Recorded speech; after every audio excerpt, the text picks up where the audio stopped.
भैया बोल नको, आता शूटिंग चालू आहे भैया. हा हे आपल्या मराठी शाळेच्या शेजारील शेतात गोनस साप.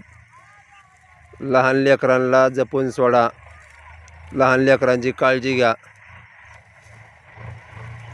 आउट ऑफ नाही गेलं पावलं. त्याला काय शूटिंग मध्ये आता माझ्या क्लिअर निघत आहे. नाही नाही, आमचा मोबाईल भारी आहे. म्हणलं हे आहे आपल्या श्यामाप्पा खोरे यांच्या शेतात आम्ही पाईपलाईन करीत होतो. त्यावेळेस आम्हाला अचानक हे घोणस साप दिसल्यामुळे आपल्या लहान लेकरांची काळजी घेणे खूप काळाची गरज आहे. बघा हा घोणस साप कसा करत आहे. सर्पमित्र विकास मातने हे जिगरीचे काम करून त्याला कैद करण्याचे काम करीत आहे.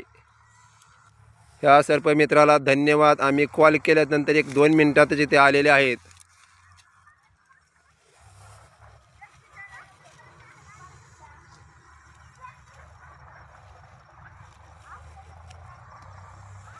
तुम्ही काहीतरी खाल्ली होती त्यामुळे